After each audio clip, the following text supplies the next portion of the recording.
Hello and welcome back to another episode of Fund Friday with a awesome guest today. This is someone that I've had the pleasure of getting to know him and his brother, his family over the course of a couple years now as they've worked with us in some of our deals before. Ken Manisi's brother, but the co-founder and CEO here, Gil Murillo of KUDO Funding. How are you today, my friend? Good. Thank you for inviting me. I've watched a lot of your shows, so excited about doing this. Yeah, well, I'm super excited to have a conversation with you. The listeners who have kind of seen a lot of our shows recall the Ken one. I got a lot of good positive feedback there, so I'm sure you're going to bring it as well. But we're talking about something that's different today than one of the parts of the business that you guys have been working in for north of a decade now. So I'm super excited to kind of get into what your product is. I think now more than ever, what you are offering here is super cool. It's different, and a lot of people are looking for positions kind of just outside of the multifamily world, the traditional real estate world, whether it be kind of oil and gas opportunities. You kind of fall into the small business side of things. There are a couple sides. You could own the business or you could fund the business. So we're going to get just into that. But before we do so, Gil, you have a very robust background of being in the private equity world, doing real estate deals, kind of not just being a fly by night private equity person, real estate person, but you've kind of, you've done a lot for quite some time. So could you give us your background, please? Yeah. So I was born and raised in Southern California. I went to college and majored in finance. I started my career in New York City with at a boutique investment bank, really just doing a lot of modeling and pitch decks, which was good just for a solid financial background, but that wasn't really what I want to do long term. So I changed gears a little bit and I went to Citigroup, where I was in the equity research group, where we basically advise hedge funds and these big institutional investors. I focused on the gaming and lodging space, so public hotel companies, public gaming companies. So did a lot of research, fundamental research on those companies, and then would advise hedge funds and institutional investors on whether it's a good investment and market research as well. So I just happened to end up there in the hotel space. I actually wanted to end up in the hedge fund world, and that was a good way into it, to go to equity research on the sell side. And it just happened to be in the hotel space, and that gave me exposure, obviously, to the hotel business, also casinos.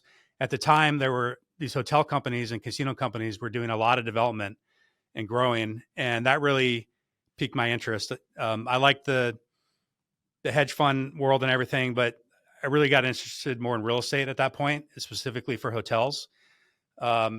So, yeah, and in that type of job, you're really looking at the industry kind of big picture. You're not at the property level. You're analyzing the industry, the stocks, which is good. It was a good background. But like I said, I got really interested more at the property level and specifically in development. So I went to grad school at Columbia in New York City. They have a real estate development program, and I did that. Unfortunately, I graduated in 2008, right before I think the Lehman Brothers announcement came out. As I was Lucky getting out of you. school.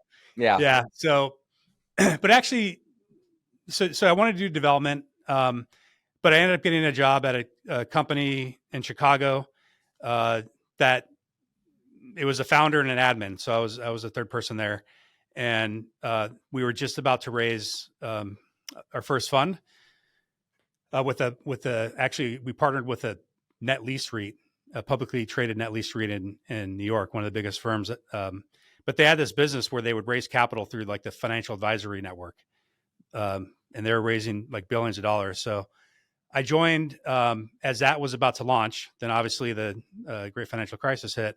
That got delayed a little bit. But after a year or so, we launched our first fund. We ended up over 10 years, we did two funds. We ended up raising $2 billion in equity. When I started, I had a good solid financial background as far as investment banking and equity research and modeling and everything. But to be honest, I didn't know much about the property level real estate and doing deals. Yeah, I mean, that makes a lot of sense. And knowing more information about you now, you're pairing for your financial savvy, your acumen with, frankly, like sometimes just having the degrees and the knowledge of, going to Columbia, having that background, having an institutional background probably gets a lot more people comfortable with kind of the product you have at Direct Funding now, or KUDO Funding there, or Direct Lending now and KUDO Funding. That's a really awesome pedigree to have to kind of complement what you and your brothers do there with Christian and Ken. Super awesome on that background. And, it makes a lot of sense, doing one thing. I think we all want to specialize, but it can be a little bit, I'm not going to say boring, but, I was there kind of at one point in my own right with selling homes where, hey, this is good. But when an opportunity that is kind of organic kind of falls into your lap, it's kind of hard to say no to those things. But my other thought that I have, just going back into your origin story there, if you will, before we transition to KUDO Funding, is how fortunate your timing may have been, considering, coming out of the GFC, then you kind of started at the bottom of a group. I'm sure you rode a very nice wave over the last kind of decade and a half there, if you will, with regard to kind of doing these deals, doing the development, acquiring these opportunities at really great bases, and then flipping out of them as the market recovered after the GFC, the great financial crisis there, if you will. So sometimes the bad markets like that, when you start, is pretty productive. I think similarly, I got into the real estate world on this side of things in summer of 2022 when rates kind of started going crazy and the pricing was a little bit depressed. So if you can get deals done in this environment right now, like you did probably in 09, 10, and 11, well, everything else is easier and gravy after the fact, I imagine. Was that kind of something that you experienced also? Yeah, those were some of our best deals. Obviously being early in the cycle, it was a little challenging initially, just because activity was slow. I mean, we really launched our fund in the middle of the GFC, so it took a little bit of time to ramp up. But once we started, we're very active. So yeah, I mean, obviously real estate's in cycles. Hotels probably, I would argue, are a little more volatile than multifamily because it's essentially a daily lease as opposed to a year. But it just that property type really interests me a lot because it's a combination of real estate, just like any other property, but also the huge operating component. And some hotels obviously are a little less select service hotels. They don't have restaurants, things like that. But as I mentioned, the last deal I did, you have a lot of meeting space, multiple restaurant and bar outlets, golf, things like that. So that's what really interests me. And it also was a way to add value to these properties, just like you do, renovations in multifamily. We would do renovations, we would rebrand hotels, and sometimes expand them, add different amenities. So yeah, it was very exciting. Another big piece of my experience there, which really excited me about this new opportunity, is, as I said, I joined. I was, essentially the second professional there. Early on, started with zero and was pretty critical part of the team that grew this platform into about $5 billion in assets. And so that was really exciting. Not only just doing the deals and things like that, but just being part of that type of experience. And I'm viewing this pretty similarly. It's a little different because this opportunity is a little more established. We have an advantage that we can talk about later in this call, but it's pretty similar. Like we're starting at zero. We've got a big competitive advantage with this affiliated company, Direct Funding now. And we think we can grow this into a pretty big business and do it pretty quickly. Yeah, that's amazing. Well, and I love that story. And just for those who don't know about the real estate world within the niche of hotels and whatnot, is yes, it is individual owners, but they basically white label hotel brands, whether it be a Marriott, whether it be, a Ritz-Carlton and whatnot. It's individuals, the investors that buy it. You have to get it to a certain code or level, if you will, and then they operate it under that brand where you basically get the service and whatnot. But there's a lot of ways to make money off that, whether it be events, bars, restaurants, so many fun value add places that are a little bit more unique. And also you really hit the hammer on the nail there with how operational intensive it is, particularly when you get into the Ritz-Carltons of the world.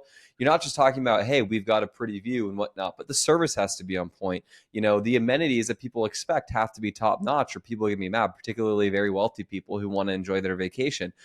So it's hard to please the very, very wealthy sometimes. But having that background and seeing that's super great, which is a perfect segue into what you're doing now, which is KUDO Funding. So this is a part of an industry that I think is going to take off a lot here coming up. But let's talk about what KUDO Funding is itself, and then maybe, well, I guess before we go there, Ken and Christian and yourself have been working on direct lending now. Can you talk about what that is first, so we can kind of talk about the credibility that you all have with regard to this space? Because you're not just new players in this. This has been, a decade of time that's led to the point where you're getting into this new side of the business, this new iteration wrinkle, which is now KUDO Funding. Yeah, and I keep on referring to real estate because obviously I know that's a big focus with your show, but just as in real estate, where the sponsor, the operator, their experience in the space is very critical, sometimes more important than any other aspect of the deal. My partners have a lot of experience in this space. So let me just say what we do, and then I'll go into their background. We basically, it's fairly simple business model. We provide working capital and growth capital financing to small businesses across the U.S. Typically anywhere from 25,000, it can go over $1 million as well, but 25,000 to 250,000 approximately. Short-term financing to all types of businesses. And so my two partners, my brothers, they started a company about 10 years ago. They'd been in like the residential mortgage space, more on kind of the sell side. Then they moved into this business financing space, again, more on the sell side. And they had a few years, maybe 5 years of experience doing that. Then they moved to a company that does a similar type of financing that we do for small businesses on the sell side. They do that for a year or two, and they decided to start their own company doing the same thing, where they're essentially brokers. So they're not actually directly funding the deals. They bring in the small businesses that need financing, and then provide those opportunities to their lending partners and funding partners who close the deal, and then they get a commission. But they started their company 10 years ago. They had experience in the space before, started in their apartment with a folding table and in the corner of their bedroom. So started small, but they grew really rapidly. They had the experience in the space, and now they have about 50 employees or so. To date, they've brokered about $1 billion in total financings over that 10 years, and right now they're on pace to do about $250 million a year in brokering these financing opportunities. So obviously they grew this business. They started doing sales, just working for other people, and started their own company. And I think that's the best way to learn the business, is because you're not just focused on one aspect, sales or operations. They had to do everything and really learn the business, and they've really excelled. They've been really successful. They're one of the top brokers in this space. They partner with some of the largest lenders and funders in this space. So they have a ton of experience in the space, specifically, and with my background more in institutional investment management and underwriting and risk management. That's why we thought it would just be a really good opportunity for the three of us to work together to launch this new platform. It's amazing. So you've got that kind of acumen and background. Were you, on your end, Gil, maybe you weren't probably going to seek this out yourself, but considering the pedigree and kind of the background and your complementary skill sets, this makes a lot of sense to kind of have there, if you will, to bring you on to start the new venture, which is KUDO Funding. So can you kind of give example of exactly what you guys do, that kind of the example of what you guys do, what you're looking to fund, and your competitive advantage there, if you will? Yeah. So really simplified, we provide short-term financing very quickly to small businesses. So for example, a restaurant that needs $50,000, $100,000 for payroll, or to hire new employees, or do renovations. And this is across the board, restaurants, home service providers like plumbers and HVAC professionals, medical facilities like chiropractors, doctors, dentists, manufacturers. So just about any type of business you can think of. They need financing. They need it quickly. They really have, the traditional option is to go to a traditional bank, a lot of which are don't want to do this type of business anymore just because it's a small check. It's not worth their time. But if they do go the traditional route, it could take several months and going through this long process to apply for the bank to the underwriting. And they need to, in certain situations, they just need the cash quickly, whether it's, like I said, for working capital purposes or for growth projects. And so that's one option, is they can do that, or they can come to a company like ours where we can, in some cases, we can get them financing in the same day. And if not, within 2 or 3 days for sure. And that we can do that because we do robust underwriting, but there's a lot of technology involved. You'd be surprised how much information you can get if you give someone your name and your social security number. What will come up? And there's application. It's like a page, so we get more information than that. But with that limited information, we can very quickly get, and they give us bank statements and other documents about their business. But with that limited information, we can underwrite them very quickly. But so those are the type of businesses. This product's a little bit unique. It's not a traditional loan. We're essentially purchasing their future revenue at a discount. But the huge positive thing about this is because we are providing the financing very quickly, and also we don't have hard assets as collateral as maybe a traditional loan does. There is a personal guarantee if they breach the contract, but really the benefit to a business is we get them financing very quickly, and we don't have that collateral that they would give to a traditional loan. And also, technically, if their business volumes, the payments that we estimate or that we agree to are based on their revenue levels. So if they slow down for a couple months, we per our contract, we adjust the payment. So there's a lot of benefits to a small business that doesn't want to go through the typical long process, or just have the standard terms of a loan.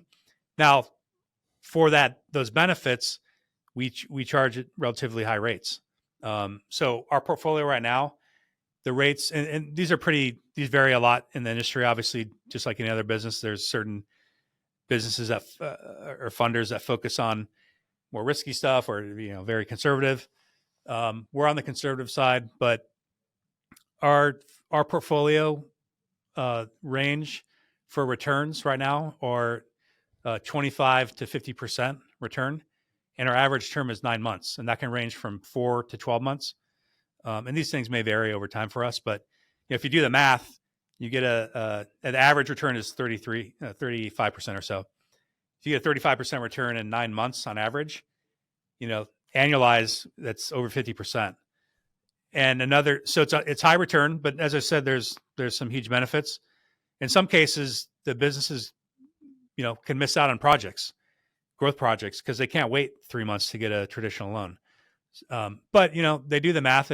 Even though it's higher rate than a traditional loan, it may still be profitable for them. Well, there's a lot to unpack there, because think about this. What if you're a seasonal business, right? And it's actually kind of interesting that you guys will tailor the payment situation accordingly, right? Where, let's say if you are a seasonal business in the Northeast, if you're a restaurant in the Northeast, and you're about to be gangbusters from May till September, right?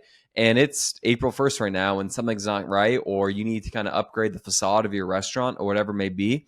Well, you got to get that money quickly. You can't wait 3 months and not let the season kind of go by. So then you call KUDO Funding. They can make it happen really quickly. Yeah, you're getting a higher rate, but just to be able to get cash right away like that for a business owner is everything, particularly if it is seasonal, if you do need it quick. So that's a massive competitive advantage. And obviously it's not free, but the process probably is a little bit more, or a little bit less red tape than a traditional, bank that would be a regional bank or something like that, which is the upside. But, you get what you pay for. And, it's also speed is everything. Time is everything. So to provide everyone that speed there, with probably not having to be too rigorous into kind of pulling teeth there to get kind of financing like that, is very, very valuable, and obviously is a super big need in the marketplace. Yeah, no, it's a huge need. It's a big business. There's a lot of companies. A lot of people haven't heard of it specifically, but that like investors we talk to. But companies like Shopify, Intuit, the company that owns like QuickBooks, the accounting service, Walmart. There's a lot of like Stripe. So these large companies that have these huge databases of small businesses, they're in the space. Now they don't advertise it much because it's a small part of their business, but they're doing billions of dollars a year of financing. So there's definitely a huge market for it. And, we think we can get a nice piece of that Yeah, industry. well, with that said, it's funny. I have a buddy who does equipment financing.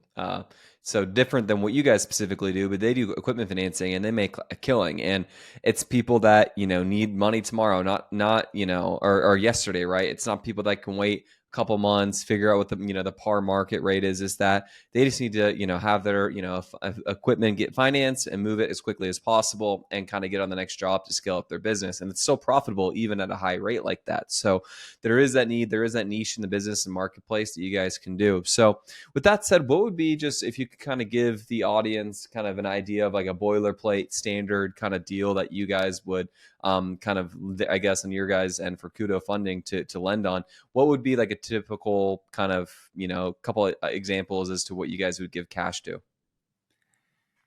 Yeah. Before I get there, one other unique thing about the type of financing we do, besides the high rate and relatively short term, is the way these are structured. Is it's not like a traditional loan where we get, let's say, 5 or 10% annualized, each month, and then a big all our principal back at the end of the term. We agree on a fixed amount that we automatically debit from their business bank account on a daily or weekly basis. And again, that can be revised if their volumes change materially, but it doesn't really happen that often, to be honest. But anyways, we get a daily or weekly repayment, and it's spread throughout the whole term. So we're not getting, a relatively low interest rate and then waiting for a year or 3 years to get the big all our principal back. So, for example, like one deal we did, just to use it as an example, we get it's probably like a 6-month term or so, 6 or 9 months. Each month we get about 20% of our capital back. So it's really high cash flow for us, and obviously because of that, we can provide good returns to our investors and also structure our funds in different ways. Like because when we get that 20% back, and if I look at our portfolio right now, we get about 4% of our capital back every week. And so we can either distribute, as we get that capital back, we can either distribute it back to investors and offer a really high yield, or we can recycle it into new deals. And you're not waiting, 3 years to recycle your capital. You're literally getting it back on a daily and weekly basis and doing new deals every day. So could that basically, if you're an investor, then I'm just thinking like, could you have like, I guess, two platforms, like one, a compounding platform where you can just basically compound your dollars, and then one is kind of a cash flow distribution play, like interest income, if you will? Yeah, our first fund that we're raising for now, it's more kind of friends and family, high net worth. But to be honest, we wanted to do one that initially we thought, just because of the type of financing and most people aren't aware with it, we wanted to do a short term. So it's a 3-year fund, and we wanted to offer a high return, a high IRR. So our total projected return over 3 years is 65%. So it's about a 25% IRR. But we also wanted to give an attractive yield. And so we're projecting a 10% annual distributions as well, and then a 65% total return over 3 years. So that's kind of a combination of it. But yeah, you're right. We can definitely, and we're already planning on this, to do different offerings where one is for investors that just want really high yield, and we can pay a distribution every month. Very attractive. We haven't figured out exactly what that yield looks like, but obviously if we're getting 20% back a month on a portfolio basis on our capital, like we can offer some, very attractive yields. But that's the first option. We do, very high yield monthly distribution, but because of that, it's more debt-like. There's not really any upside, or maybe a little bit, but it's just really cash flow focused. The second option is to do one where there is no or very little distribution, each month. But obviously that allows us, instead of distributing capital, we're reinvesting, and that just has a huge multiplier effect on the returns. And so that strategy just doesn't give or provide any or very small month or annual yield or cash flow, but a ton of upside and just very high returns. So again, this first fund, we're projecting 65% total return or 25% IRR, but we're also doing a 10% yield, annual yield. So, and also the numbers I just mentioned for our first fund, that assumes no leverage. So just like a real multifamily deal, you go out and I don't know what get 60% leverage, 50%, whatever. Maybe sometimes it's much higher. Yeah. Not right now, but so the numbers I just mentioned, that assumes no leverage. At some point, we'll be able to get like a line of credit or financing at the fund level that allows us to, just like in real estate, to leverage Juice those returns everything up. up. Yeah. Yeah. So Makes we're a going lot to of be sense. conservative either way. Like even in my real estate background, we were pretty conservative from a financing perspective.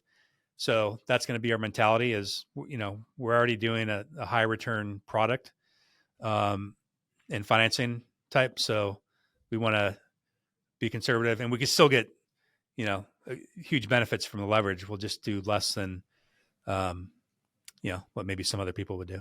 Yeah, it makes sense. But, Well, yeah, that's a huge benefit is not only the high return, like at the financing level, is the fact that we're paid back very quickly, very frequently, so we can recycle, but also very quickly. Like we're getting 20% of our capital back at the in portfolio monthly level. installments. Yeah. Yeah, as opposed to daily or weekly installments, as opposed to maybe more traditional real estate investment. You're getting 5%, but you're waiting, to year 5 to really get most of your cap. Obviously, there's benefits to real estate investing in multifamily, especially with Lone Star. But as an alternative, those are some of the benefits. Yeah, well, I mean, it makes a lot of sense. That's definitely why I wanted to have you on the platform because, quite frankly, whether it be real estate debt positioning, hard money stuff of that nature, or this, small businesses have also been very attractive too. So I think this sector within the alt space, particularly with a lot of properties, quite frankly, taking a dump, a lot of people are a bit snake bit by the whole kind of process of multifamily right now. I personally think it's a great time to invest, but that said, if you do have a portfolio and you're looking to allocate, there's a space for kind of this type of alternative there in your buckets there, if you will. So that's definitely why I wanted to have you come on.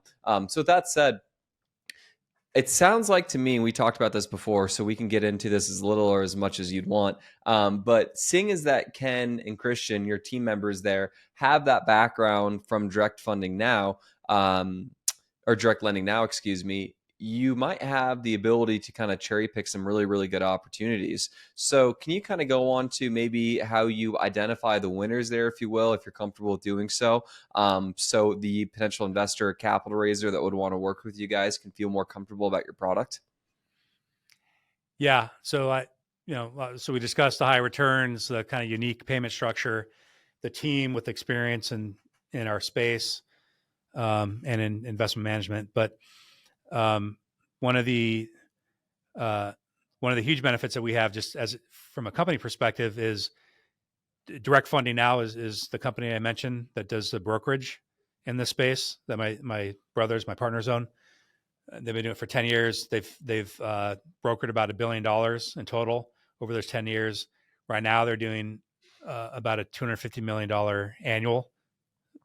annualized volume, about 20 million plus a month. And right now, what they do and what they've done historically, and they'll continue to do, is they're more so a marketing firm or a brokerage firm where they go find the small businesses that need the financing. They'll bring them in. They'll figure out, get all their information, the application, their company information. They'll figure out kind of based on what their needs are, the type of company they are, their cash flow, what type of financing makes the most sense. Because they'll do traditional loans. That's a smaller part of their business. But most of their business is what I described, which is called the merchant cash advance. But they bring in that business, the demand, they source the financing opportunities, and then they give them out to their funding partners, these third parties, the lenders and funding partners in the space. About 20, they work with about 20 or 30 of them. And then that third party will actually fund the deal. And then direct funding now gets a commission. So they source all the business. They do some type of underwriting to determine which lenders make the most sense. Cause obviously you don't want to send it to every single lender that they work with. They want to figure out what product makes sense for the customer and which lender can cater to that the best. And then, again, they pass it along to their lenders. Lenders close it. Direct funding now gets a commission, and then they're done. Now, there's their other aspect where a lot of their business is renewal business. We can talk about that later. But half of their business is renewal business. But my point is, they've got this huge pipeline that's coming through their company, every day. There's a TV in the office that shows, the volumes every day and month. It's like 1 million plus a day that they're funding as a broker.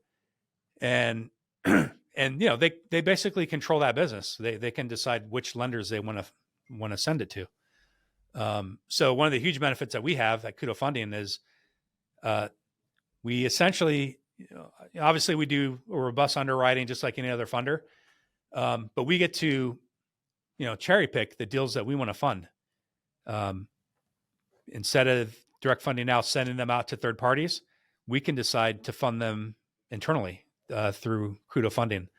So, so that's why I said, we started the business. I thought it was a great opportunity, just given the team, but also this huge advantage of, it's like if you're a multifamily investor, you also own a brokerage firm. It's a little different, but a brokerage firm that's selling a lot of hotels. So we've got this, a lot of people say in the real estate business, they have a proprietary deal flow when most of it's brokered, 99% probably. Maybe not so much for smaller properties, but like this is truly, internal deal flow that we control. So, obviously not all of that. We don't want to fund all of it. Like I said earlier, there's different strategies and risk levels. These financings vary a lot from term. Some people do as low as, 3 to 4 months to 18 or 24, and a wide variation on rates. So we're definitely focused more on the conservative side of those metrics. But that's a big advantage that we have is we've got a lot of deal flow internally that we can pick from. And obviously we'll do our standard underwriting just like any other deal, but we can kind of cherry pick the best deals that we want. Yeah, I mean, frankly, if I'm an investor, if I'm a capital raiser, I'm looking for, to be honest with you, just point blank, well, why are you guys better than anyone else? Like, why you, right? Why KUDO Funding? And I think that really, amongst the fact that you guys are obviously really sophisticated, you're smart people, but that on top of it, to me, is a sprinkling, the icing, the cherry on top, where that would get me comfortable because I know from my perspective what it's like knowing, just even from as a Lone Star employee, kind of going into the weeds of underwriting and whatnot, knowing certain triggers, knowing how you massage numbers, what deals, frankly, I like more than not. So similarly, you guys probably have the same perspective in your own right, which is awesome. So I think for anyone that's kind of your why, the aha, and the competitive advantage you guys possess as opposed to anyone else is because you do already have the infrastructure and ecosystem with a decade of experience, knowing what is good, riding good times and bad times. So, and then I'm sure you've had people that have unfortunately maybe defaulted on some of those things where you can avoid those now moving forward. So super cool stuff there. Yeah, not only are we cherry picking kind of at the deal level as they come in, but as you mentioned, given my partner's experience in the space, they've seen kind of over 10 years what works, what doesn't, what industries are better. And obviously that changes over time, but which lenders have the best practices, which we can kind of take that information and use it ourselves. And also they've got, as I think I mentioned, like 50 employees or so on the direct funding now side. A lot of them have been with them since day one. And so if a deal comes in that we want to look at, we can pull in that person that's been working on the deal and talk about it. And in a lot of cases, they have a relationship with that business. They may have funded, in a lot of deals that they do, like I said, about half of their business is renewals. So it's a business coming back to do a new financing. And some of these, the sales reps at Direct Funding now, they've known these businesses for 3-5 years. They've done multiple financings. So there's a lot of information, not only just the kind of institutional knowledge, being in the space for 10 years, but these long-term relationships where we can pull these people into our office and really get some additional information and good intel. That's amazing. And I think that to me is, I mean, amongst everything else, you guys are professional. Yeah, sure. But why else, that is your why else right there. So super happy to talk about that and mention that. On to what you guys are looking for right now as we kind of get to the tail end of the conversation here. You are actively capital raising for these opportunities. You are actively looking for investors, high net worth individuals, family offices, stuff like that. So you can just talk about, as we close out here, kind of what you're seeking, I guess, more perfectly with regard to the capital raising side for dollars to your deals. Can you talk about that, please, who you're looking for? And then on top of it, some of the tentative and projected return metrics, if you will, there. Yeah, let me just quickly address a question you had before. Maybe I went off on a different tangent, but Yeah, you're you good. asked like what we look at. Yeah. The biggest thing that we look at is revenue and cash flow. That's top of the list because of the nature of what we're doing, and getting paid on a daily, weekly basis, we're very sensitive to what their cash flows are and seeing consistent cash flow. But that's the number one focus. We also look at the type of business, the type of industry, the location, the state. We do a lot of, as I mentioned earlier, you can get a lot of information if you get a social security number and a name and additional information that the customer provides as far as background checks, credit, their FICO score. So really, I would say in a few buckets, the cash flow is top of the list, the type of business, the location, as in the state and the city, more so the state, how long they've been in business, and then these kind of various background checks on the owners, on the business. So it's pretty robust, but we can do that with technology pretty quickly. And part of that is because we have a CRM where basically once we get these small amounts of information, there's integrations with all these data providers where we get it very quickly. So we can underwrite the deals quickly. But those are things we look at. As far as like a standard deal, just as an example, is let's say a HVAC contractor who does, if your AC breaks down at your house, or like one that we funded recently, he does that, but he also works with like multifamily developers or single family developers that need, these specialty contractors to come in and to build these homes.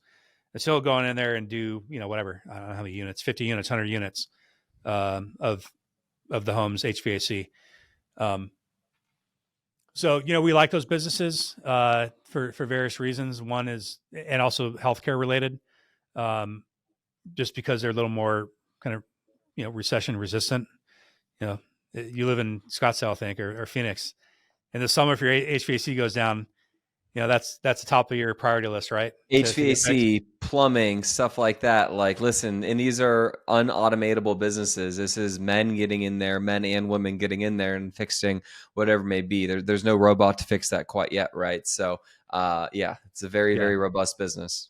And the last thing I'd say before I go to the fundraising side is one of the other unique things about our fund is because these transactions are relatively small. We're not doing, $20 million deals.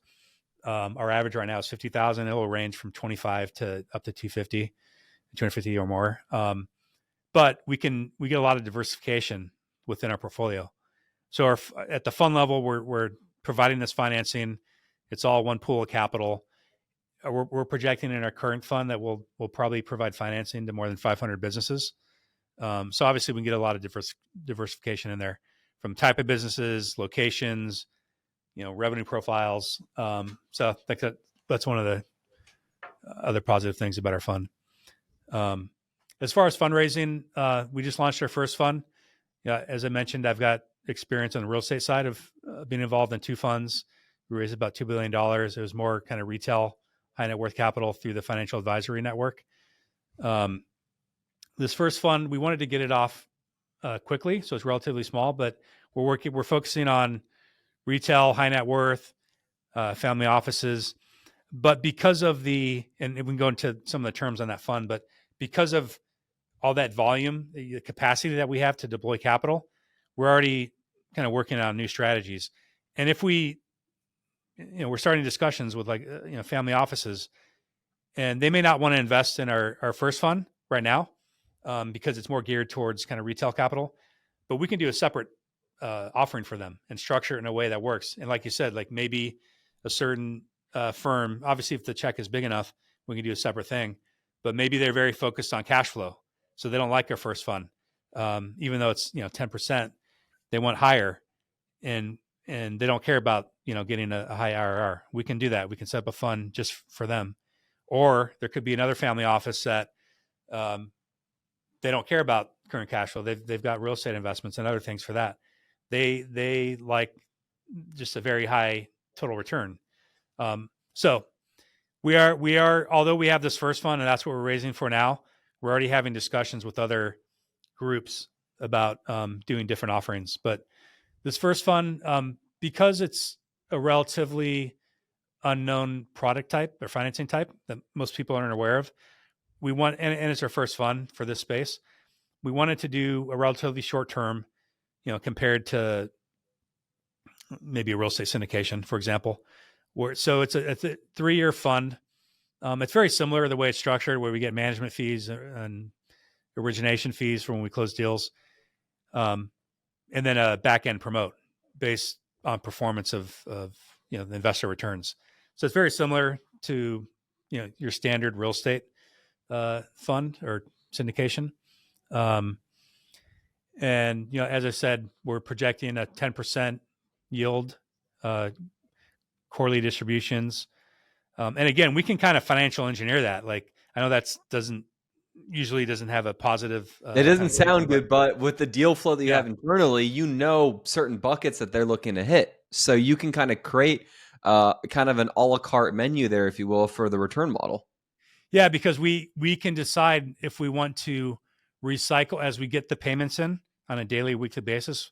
We can decide, do we want to recycle that into new deals, or do we use some of it to offer higher distributions to investors? So that's one of the very positive things about this. But it's a 3-year term because of the kind of unit level economics that I mentioned. The high returns are right now, our average return on our portfolio of financings is 33%. Term is 9 months. So on an annualized basis, that's kind of in the range of 55%. And again, we get that back on a daily, weekly basis, so we can recycle that. And that just multiplies the returns. But what we're projecting now is 10% annual distributions and a 65% return over the 3 years. That comes out to about a 25% IRR. And again, that's unlevered. We may get leverage for this first fund at some point, but we just weren't certain of that or when it's going to happen. So we didn't want to bake that into our underwriting. But that may be additional upside for the fund and for investors. So is it a 3-year lockup then, effectively? So it's in a liquid investment for 3 years is what I'm hearing. And then would you guys maybe in the future consider doing, maybe more easier liquidity with a lower return structure, like other kind of debt options? Yeah, to be honest, yeah, we are. So we can go out to like these traditional lenders that do like a line of credit to lenders and other funders like us. That's one option. Or we can do an offering to more kind of retail or family offices, high net worth, where it is structured more like that. So, maybe we give them options, like they can pick which term they want, whether it's a year or a year and a half, 2 years, 3 years. And obviously the longer the term, the higher the yield we can provide. So we are starting to think about that to give investors that option and to do shorter term. Yeah. So what I'm hearing right now from you, if you're offering, kind of that return structure, a 10% return on cash flow. So if I'm investing $100,000, that means I'm going to get roughly $10K a year in annual cash flow for that 3 years, and then about a 15% equity growth perspective there over the other, ladder of it. Is that correct? Is that a fair understanding? So it's Plus about or minus. Yeah, about if you break it down, so 10% a year, those 30, and then another, let's call it 35% to get to the total 65. But it's ballpark for like what actually the investors see is, like you said, that 10% return. We'll do quarterly distributions, so 10% on an annual basis, and then what we do is we'll continue to recycle the capital, and then when we get to about 2.5 years or so, we'll stop putting recycling the capital, and instead we'll distribute to investors. The principal. So they're not really waiting, to the end of year 3 to get all their capital back. one, they're getting an attractive yield in the meantime, but then around that 2.5 year time point in time, instead of recycling, we just provide distributions. So it's not like a real estate deal where you sell an asset, you get one big distribution at the end. Ours is going to be kind of phased down, where they start getting large distributions over, let's say, 3 to 6 months. Okay. Super But cool to know. at the end of the day, in total, what we're projecting is a 65% return, including both the current distributions and what they get as we wind down.